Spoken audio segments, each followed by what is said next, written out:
Après l'Allemagne au second trimestre, c'est au tour de la Chine au troisième de décevoir.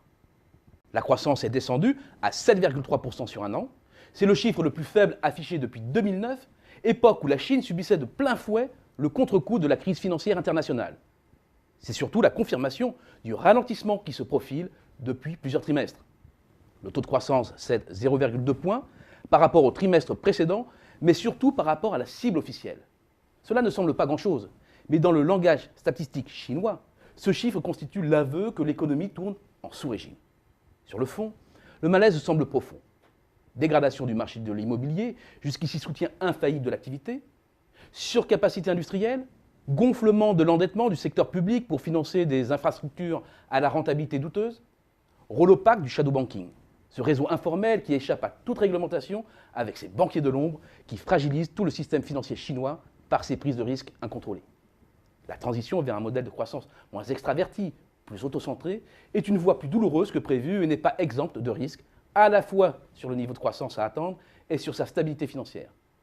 C'est sur ces deux points-là que se fait la jonction avec l'Allemagne.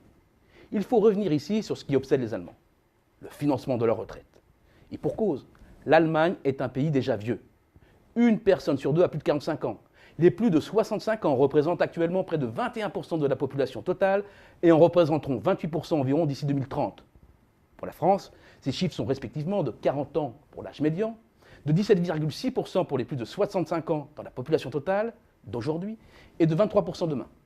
Impossible donc de comprendre l'Allemagne sans sa démographie, car cela a des implications directes sur sa stratégie qui peut se résumer ainsi. 1. Si la population augmente moins vite, une croissance forte ne sert à rien puisque le PIB augmente naturellement par tête. 2. Ce qui est déterminant, c'est d'accumuler le maximum d'actifs extérieurs pour financer les retraites le moment venu. Et pour accumuler des actifs, il faut commencer par générer des excédents commerciaux.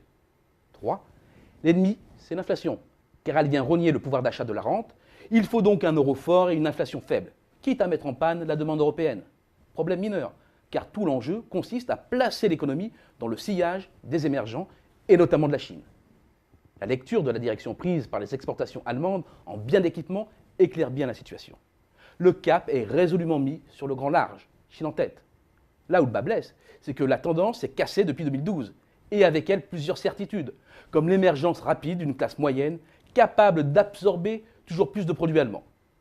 En 3 mois, les ventes d'automobiles en Chine sont passées d'un rythme de progression proche de 7% à moins de 3%. La rentabilité espérée des investissements directs risque bien de décevoir, et les risques s'accumulent sur les débouchés et les créances de l'Allemagne rentière. Avec cette conclusion froide, quand les nuages s'amoncellent sur l'économie chinoise, le ciel s'assombrit en Allemagne.